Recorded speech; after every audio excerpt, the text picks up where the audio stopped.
하나님께 모든 영광을 올려드립니다. 특별히 오늘 본문 말씀인 사도행전의 말씀은 누가가 전하는 우리 복음 드라마의 후속편입니다. 자, 사도행전 1장 1절 말씀 함께 공독했으면 좋겠습니다. 시작. 데오빌로요, 내가 먼저 쓴 글에는 물은 예수께서 행하시며 가르치시기를 시작하신부터. 아멘. 자, 먼저 쓴 글이 무엇이었죠? 본문 말씀 방금 전에 읽었던 사도행전 1장 1절 말씀 중에서 내가 먼저 쓴 글이라고 말씀하고 있습니다. 무슨 글입니까? 아까 처음 서두에 힌트를 드렸는데요. 그렇습니다. 누가복음입니다. 여러분 여기 말씀에서 나오는 처음에 데오빌로라는 이 사람은 아마 로마 관원의 관원 중에 한 분이었던 걸로 추측이 되어집니다. 상징적인 그리스도인이라고도 여겨지고요. 근데 이 데오빌로라는 사람에게 보내는 서신 형식의 이 오늘 사도행전의 말씀은 정확하게 누가복음의 형식과 일치하고 있습니다. 누가복음하고 말입니다. 여러분 누가복음의 첫머리와 한번 비교해 보십시오. 누가복음 1장 3절의 말씀입니다. 누가복음 한번 펴보세요. 자, 1장 3절에 이렇게 말씀하고 있죠. 누가복음 1장 3절의 말입니다. 이렇게 말씀합니다. 그 모든 일을 근원부터 자세히 미루어 살핀 나도 데오빌로 각하에게 차례대로 써보내는 것이 좋은 줄 알았노니. 아멘. 네, 그렇습니다. 의사요 전도자요 역사가인 주님의 제자 이 누가가 바로 데오빌로에게 쓴 이 누가복음만으로 다 하지 못한 얘기가 있었던 것 같습니다. 다시 오늘 본문 말씀 2절에 보면 누가는 먼저 쓴 글인 누가복음에서는 그가 택하신 사도들에게 성령으로 명하시고 승천하신 날까지의 일을 기록했노라 라고 말씀을 하고 있죠. 자, 그렇다면 예수 승천 이후의 이야기가 궁금하지 않습니까? 누가가 전한 복음 드라마의 전편이 예수 탄생부터 주님의 승천까지였다면, 부활 승천까지였다면 이제 누가는 이 복음 드라마의 후속편을 전하고 싶어 했던 것 같습니다. 그래서 누가가 다시 계속해서 복음을 전하게 되죠. 사도행전의 복음의 말씀에서 말입니다. 사도행전의 복음에서 전하고 싶은 성령님의 인도하심을 따라 사도행전을 전했던 이 사도행전의 복음의 메시지는 도대체 무엇이었을까요? 첫 번째로 복음은 가로 안에 닫습니다. 복음은 예수께서 따라합니다. 하나님의 나라. 복음은 예수께서 하나님의 나라를 실현하신다라는 소식입니다. 믿으시면 아멘. 자, 사도행전 1장 3절의 말씀입니다. 다 같이 한번 봉독해 볼게요.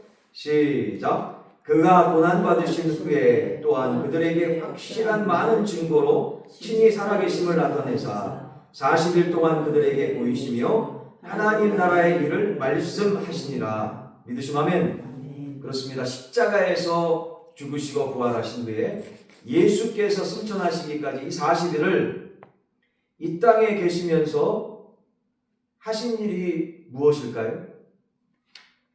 바로 본문 말씀에 의하면 하나님 나라의 일이었습니다. 하나님 나라의 일 말입니다. 여러분 하나님 나라에 대해 가르치고 설교하신 일이 있었습니다. 예수님의 이 땅에서의 공생의 첫 메시지를 여러분 기억하죠? 어디 말씀이었습니까? 마가복음 1장 14절에서 15절까지 말씀을 한번 찾아보세요. 마가복음 1장 14절에서 15절까지 말씀입니다. 마태복음 다음에 마가복음이죠. 마가복음 1장 14절에서 15절 말씀에 보면 이런 말씀이 있습니다.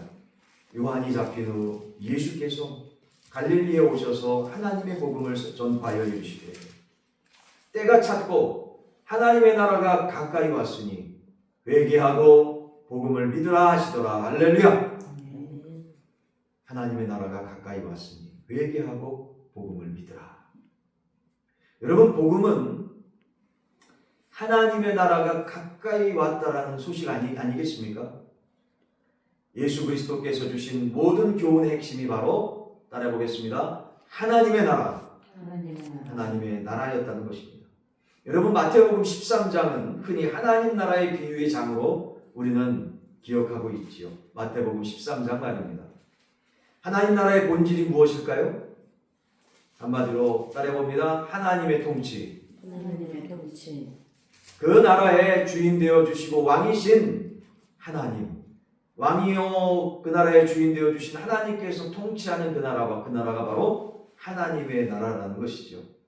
이처럼 하나님의 주권적인 통치가 실현되는 곳에 하나님의 나라가 임한다라는 것입니다.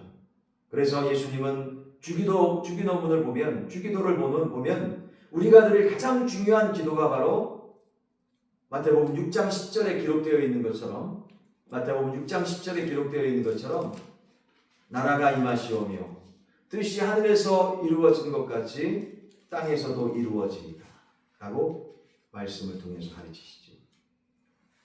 하나님의 나라가 육신으로 죽은 이후에 하나님 앞에 갔을 때 이루어질 뿐만 아니라 육신으로 사는 이 순간 이 땅에서도 하나님의 통치가 이루어지는 하나님의 나라가 가능하다. 할렐루야!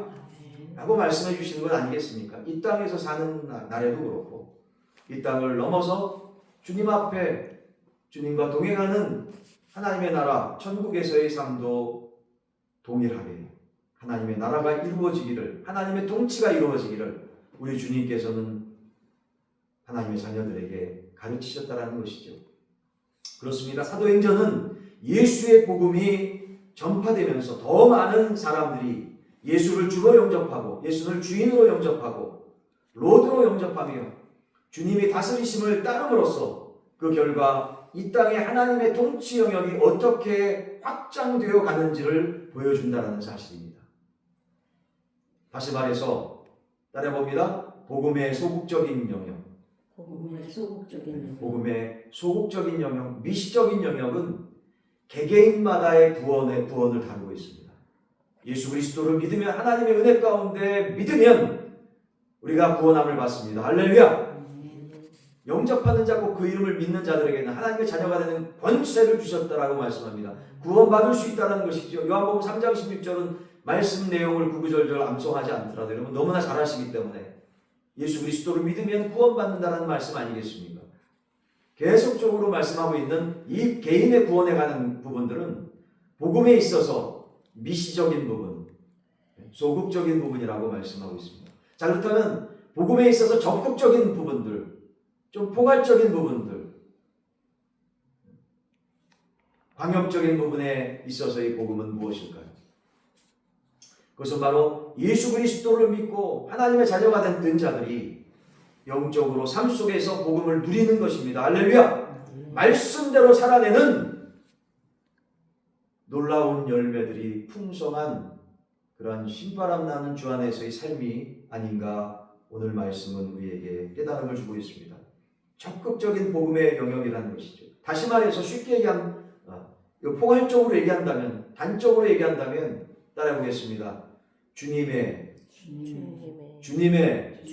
주권에 순복하는 새로운 삶. 그런지 그리스도 예수 안에 있으면 새로운 피조물이다. 할렐루야! 복음 안에서 주님 주신 그 구원의 복음을 누리는 새로운 피조물의 삶. 바로 이것이 적극적인 복음의 삶의 모습인 것입니다.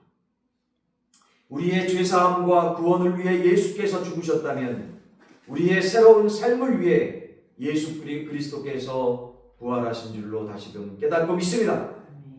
그러므로 복음은 왕이신 예수 그리스도께서 하나님의 나라를 이 땅 모든 곳에서 실현했다라는 복된 소식입니다. 예수님만이, 예수 그리스도만이 여러분과 저 우리 가정 그리고 우리의 일터, 우리의 민족, 모든 세상 그리고 이 땅 가운데 있는 모든 지구촌의 마당 가운데 영혼들을 영혼들을 구원해 주실 하나님의 놀라운 인도자이심을, 길이심을, 비추심을 하나님 나라의 통치를 통해 구현할 하나님의 놀라운 은혜의 말씀임을, 은혜의 길이심을 다시금 사도행전의 복음을 통해 우리는 말씀을 통해서 깨닫게 되어집니다. 할렐루야! 자, 우리 사도행전을 통해서 우리 가운데 주신 복음의 핵심은 두 번째로 무엇일까요? 복음은 따라해 보겠습니다. 복음은 우리가 예수의 증인으로 살 수 있다는 소식입니다. 복음은 예수 그리스도께서 하나님 나라를 실현하신다라는 소식. 그리고 두 번째는 복음은 우리가 예수의 증인으로 살 수 있다는 것이죠. 문제는 하나님 나라가 어떻게 이루어질 것인가? 하나님 나라가 어떻게 이루어질 것인가입니다. 그 실현을 위해서 주님께서는 당신의 제자들을 부르시고 선택하셨지요. 그리고 그 제자들이 당신의 증언으로 살 것을 기대하십니다. 우리가 잘 아는 약속의 말씀을 다시 한번 봅시다. 사도행전 오늘 본문 말씀 1장 8절의 말씀입니다. 같이 한번 봉독해 볼까요? 시작. 오직 성령이 너희에게 임하시면 너희가 권능을 받고 예루살렘과 온 유대와 사마리아와 땅끝까지 이르러 내 증인이 되리라 하시니라. 아멘. 복음은 왕이신 예수 그리스도께서 하나님의 나라를 이 땅 모든 곳에서 실현한다라는 소식이라고 첫 번째 말씀드렸습니다. 그래서 예수 그리스도만이 여러분 자신과 우리 자신, 우리의 미래와 우리의 가정, 우리의 일터, 우리의 모든 민족 마당에 하나님의 통치, 하나님의 나라를 실현할 수 있다라는 것 믿으시면 이것이 바로 사도행전의 복음이라고 첫 번째 말씀을 드렸는데, 이러한 놀라운 사도행전의 복음을 우리는 증인으로서 살아야 된다는 것이죠. 하나님 나라의 통치를 복되게 전하면서 살아야 된다는 것이죠. 우리가 어느 곳에 있든지 무엇을 하든지 무슨 일을 하든지 이 귀한 복음을 증거해야 된다는 것입니다. 다시 말하면 예수의 증인으로, 복음의 증인으로 살아야 된다는 것이죠. 이 실현을 위해서 주님께서는 제자를 부르셨습니다. 이 놀라운 복음이 실현되어진, 하나님 나라가 통치되어지는 하나님 나라를 위해서 그 일이 성사되게끔, 실현되게끔 주님의 제자들을 부르셨다는 겁니다. 그 제자들이 당신의 증인으로 살 것을 기대하신다는 것이죠. 그래서 사도행전 1장 8절은 성령을 주시고 증인으로서 살 수 있도록 권능을 허락해 주신 줄로 깨닫고 있습니다. 요즘 우리가 신약성경 통독 어게인 정말로 정말 귀하게 은혜를 말씀을 통해서 받고 있습니다. 거의 하루도 안 빠지고 우리가 열심으로 성실하게 최선을 다해서 참석하는데요. 저도 일주일 내내 말씀을 통해 말씀으로 충만하다 보니까 여러분 말씀이 무엇으로 쓰여져 있습니까? 성령 하나님께서 저자이신 줄로 깨닫고 있습니다. 그 말씀을 그냥 통독하고 읽기만 하는데도 불구하고 성령 하나님께서 충만함을 더해주세요. 믿으시면 여러분 많이 느끼지 않습니까? 체험하지 않습니까? 하나님 말씀을 읽는, 말씀만 읽는데 마음이 그렇게 뜨거워지는 거예요. 충만케 되어지지. 그래서 나의 일상의 삶이 성령 충만이 되어져요. 따라해봅시다. 나의 일상의 삶이 성령 충만. 그러니까 다시 말하면 쉽게 얘기, 단편적으로 심플하게 얘기하면 무시로 성령 충만이라는 거예요. 어떤 성령 충만이라고요? 무시로 성령 충만이라는 거예요. 그냥 길에 갈 때도 세상 노래가 먼저 나오는 게 아니라 내가 매일 기쁘게 술래의 길에 너무나 은혜가 되는 거예요. 191장 찬양. 기뻐할 수 있다는 거예요. 말씀을 통해. 성령 충만하면 감사할 수 있다는 거예요. 할렐루야! 어찌 기뻐하고 감사하지 않을 수가 있겠습니까? 흥얼흥얼 그냥 찬송이 나오는데 너무 감사한 거예요. 순간순간마다 이렇게 할 때, 어떤 일을 할 때 순간순간마다 오늘 통독했던 말씀이 그냥 막 툭 튀어나오는 거예요. 마음속에 막 새겨지는 거예요. 무시로 생각나는 거예요. 성령 충만이 무시로 되는 거죠. 우리의 일상이 성령 충만, 무시로 성령 충만. 할렐루야! 그러니까 계속적으로 성령 충만의 능력이 막 더해지고 충만해지고 쌓여지고 또 쌓여지니까 어떻게 됩니까? 오늘 말씀하잖아요. 사도행전 1장 8절 말씀에 성령 충만이 쌓여지니까 성령의 권능으로 임하더라. 할렐루야! 아멘. 그 내가 전도하기 싫어서 전도하고 싶어서 하는 게 아니라 의지적으로 물론 해야 되겠죠. 그냥 일상이 성령 충만이고 무시로 성령 충만이 쌓여지다 보니까 성령의 권능으로 툭만 쳐도 예수 천국, 예수님 믿음이 하나님의 은혜 가운데 구원받을 수 있습니다. 이거 개인적인 미시적인 복음이지만 그냥 툭툭 나가는 거 개인적으로. 또 어느 기관에 가서 설교할 때 어떤 역사가 있습니다. 개인이 미시적인 구원뿐만 아니라 이걸 넘어서서 우리의 기관, 우리의 모든 사람들이, 여기에 근무하는 모든 사람들이 이 기관이 하나님의 나라가 임할 수 있도록, 할렐루야! 하나님께서 이 기관의 주인 되어주실 수 있도록 광역적인 구원에 대해서, 복음에 대해서 설교하게 되는 거예요. 이 나라에, 정말 이 나라가 하나님의 나라가 되어지는 놀라운 역사들을 말씀을 통해서 꿈을 꾸게 되는 거예요. 하나님께서 모든 사람들의, 모든 국민들의 심령 속에 주인이 되어주신다면 이 나라의 국민들의 마음속에 하나님의 은혜가 충만하게 되어진다. 이 나라가 하나님의 나라가 되는 것 아니겠습니까? 조금 더 넘어가서 통일이 인간적으로는 정말 불가능한 일 같지만 여러분, 독일이 서독과 동독이 통일되는 거 보십시오. 어떤 사람이 실수로 그렇게 된 거 아니겠습니까? 잘못 보고해가지고 여기 잘못된 보고가, 잘못된 정보가 진짜인 것처럼 이게 매스컴으로 드러나면서 그동안 서독에 가고 싶었던 사람들이 그 얘기, 그 매스컴의 소리를 듣고 뉴스의 소리를 듣고 그냥 간 거예요. 그러다 보니까 장막이 그냥 무너진 거지. 여러분, 서독과 동독 통일을 위해서 얼마나 기도했습니까? 엄청나게 기도했거든요.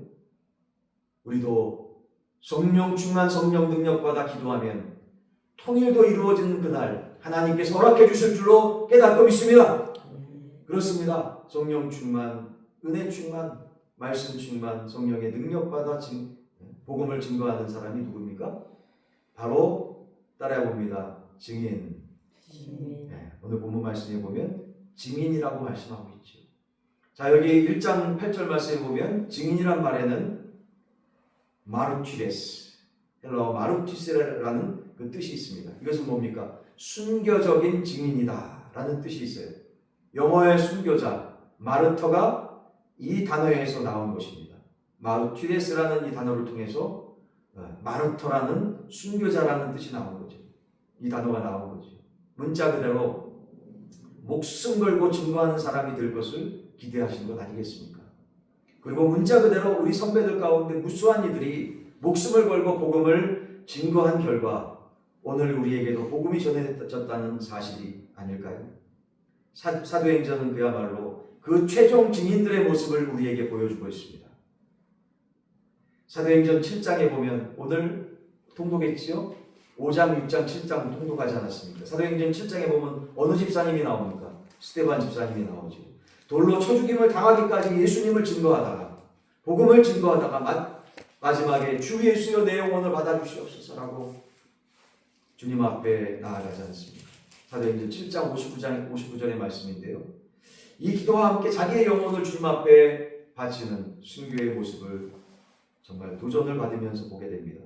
사도행전 12장에서는 예루살렘 교회의 지도자 요한의 형제 야고보가 칼로 죽임을 당합니다. 여러분, 그들 모두는 복음을 증거하기 위해 감수해야 되는 이 고난을 오히려 특권처럼 여기며, 이 순교의 고난을 특권처럼 여기며 증거의 자리를 감수했던 모습을 말씀을 통해서 확인케 됩니다. 여러분, 예루살렘으로 올라가면 죽는다는 경고를 받고서도 그 증인의 길을 가기로 결단한 사도 바울의 고백을 여러분 기억하시죠? 사도행전 20장 24절의 말씀입니다. 한번 빨리 찾아주시면 좋겠습니다. 사도행전 20장 24절의 말씀입니다. 사도 바울의 고백입니다. 사도 바울의 고백. 같이 믿음으로 고백합시다. 시작. 내가 달려갈 길과 주 예수께 받은 사명 곧 하나님의 은혜의 복음을 증언하는 일을 마치려 하면은 나의 생명조차 조금도 귀한 것으로 여기지 아니하노라. 아멘. 사도행전의 마지막 장 마지막 구절은 로마에 입성한 사도 바울의 모습을 이렇게 증언합니다. 사도행전 28장 31절의 말씀입니다. 하나님의 나라를 전파하며 주 예수 그리스도에 관한 모든 것을 담대하게 거침없이 가르치더라. 할렐루야! 그 어떠한 상황 속에서도 담대하게 복음을 증거했던 사도 바울의 모습. 이런 순교자들의 이야기는 평범한 일상을 사는 우리와는 아주 상관이 없는 일처럼 들릴 수도 있을 것입니다. 그러나 여러분, 순교란 어떤 특별하게 선택된 사람들만이 누리는 그러한 선교의 특권이라고 우리는 생각할 수가 있죠. 과연 그럴까요? 여러분, 증인은 누가 되는 것입니까? 증인은 사건의 목격자가 되는 것이죠. 누가 된다고요? 증인은 사건의 목격자가 됩니다. 그 증거에 대해서 얘기를 해주는 거죠. 자기가 봤으니까. 그게 증인 아니겠습니까? 그리고 그는 자기가 보고 겪은 그대로 정직하게, 뭐하게? 정직하게 그냥 얘기만 하면 되는 것입니다. 정직하게로 결심만 한다면 증인이 되는 것이죠. 어려운 일이 아닙니다. 정직과 진실의 용기만 있으면 누구나 증인이 될 수 있다는 것이죠. 여러분, 마가복음 5장 말씀해 보시면 귀신 들렸던 자가 예수님을 만나서 치유의 은혜를 받는 그러한 놀라운 역사가 있었을 때 예수님을 따라오는 그에게 주님께서는 뭐라고 말씀합니까? 마가복음 5장 19절 말씀입니다. 한번 같이 봉독해 보겠습니다. 마가복음 5장 19절의 말씀입니다. 마태 마가복음이죠. 같이 한번 봉독합시다. 시작. 그에게 이르시되 집으로 돌아가 주께서 내게 어떻게 큰 일을 행하사 너를 불쌍히 여기신 것을 내 가족에게 알리라 라고 말씀하십니다.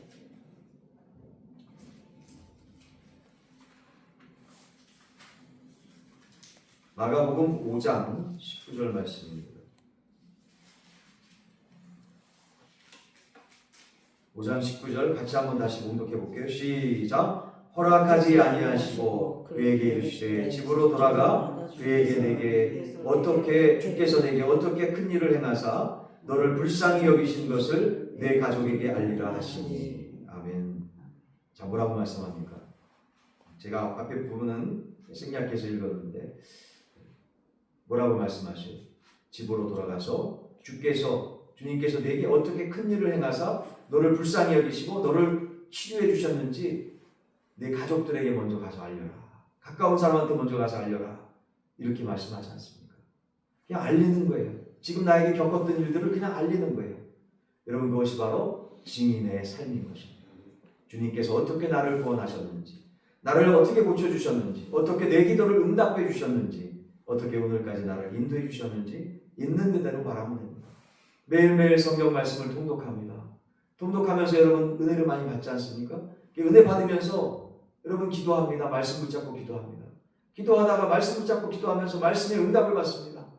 정말 이 말씀을 받았는데 이 말씀이 그대로 이루어질까? 라고 생각도 잠시 들지만 회개하고 하나님 말씀대로 살겠습니다. 결단하며 매일매일을 말씀대로 살아갑니다. 그러다 보면 기도한 그 내용대로 이루어지는 기적들을 체험합니다. 할렐루야! 여러분, 그래서 기도 노트를 쓰라고 말씀드리는 겁니다. 기도 응답받은 내용들, 말씀들, 그 말씀대로 내가 어떻게 준행했는데 이런 기적의 역사들을 체험했더라. 여러분, 왜 이런 기도 응답의 노트를 씁니까? 이 기도 응답받은 것, 말씀을 통해서 말씀 응답받고 기도받은 것, 이게 바로 복음 증거의 노트가 되는 겁니다. 전도의 노트가 되는 겁니다. 이 그대로 전하면 되는 거예요. 주님께서 나에게 이렇게 역사해 주셨다. 말씀을 잡고 기도하고 믿음으로 하루하루를 살아가니 이렇게 하나님께서 역사해 주셨네. 전하면 되는 거예요. 그냥 뭐 어려운 게 아닙니다. 그렇게 함으로써 수많은 이웃들을 주님 앞으로 인도할 수 있는 여러분과 저 우리 모두는 주님의 복음의 통로로 귀하게 세워질 것입니다. 이것이 바로 주님께서 우리에게 허락하신 특권이 아니겠습니까? 무슨 권이라고요? 특권. 취권이 아닙니다. 특권. 네. 뭐 무술에 그 권자 뒤에 많이 쓰죠? 취권, 당랑권. 네? 그게 아니에요. 특권입니다. 스페셜한 권한이라는 것입니다. 주님께서 우리에게 주신 놀라운 권한이라는 것이죠. 내 인생이 이렇게 쓰임받을 수 있다는 특별한 권한, 그런 권리 아니겠습니까? 그 능력 아니겠습니까? 주님의 자랑이 아닐까요? 여러분, 그렇게 살아감으로써 하나님의 은혜의 삶을 우리가 살아갈 수 있음에 우리는 감격해 합니다. 이처럼 사도행전의 복음은, 따라보겠습니다. 예수를 체험한 우리 모두가 예수를 체험한 우리 모두가 예수의 증인으로 예수의 증인으로 살아갈 수 있다는 것입니다. 살아갈 수 있다. 그렇습니다. 첫 번째는 뭐라 그랬죠? 하나님 복음은 예수께서 하나님의 나라를 실현하신다라는 소식이고요. 좀 광역적인 거죠. 또한 우리가 개인적으로 구원받고 광역적으로 또 우리가 지내는 모든 것들이 구원받았다. 구원을 체험한 이러한 놀라운 이야기들을, 복음을 삶에서 우리가 함께하는 모든 분들에게 증인으로서 전할 수 있는 우리의 모습들, 얼마나 감격스럽습니까? 마지막 세 번째로 따라하면서 씁니다. 복음은 성령의 권능으로 성령의 권능으로 선교 소명을 완수한다는 소식. 완수하는 소식. 사도행전 1장 4절의 말씀입니다. 같이 한번 봉독해 볼까요? 사도행전 1장 4절의 말씀입니다. 같이 봉독합시다. 시작. 사도와 함께 모이사 그들에게 분부하여 이르시되 예루살렘을 떠나지 말고 내게서 들은 바 아버지께서 약속하신 것을 기다리라. 아멘. 자, 여기서 예루살렘을 떠나지 말고 내게서 들은 바 아버지께서 약속하신 것이 뭡니까? 바로 성령 하나님인 줄로 깨닫고 믿습니다. 성령의 충만함을 받으라는 것이죠.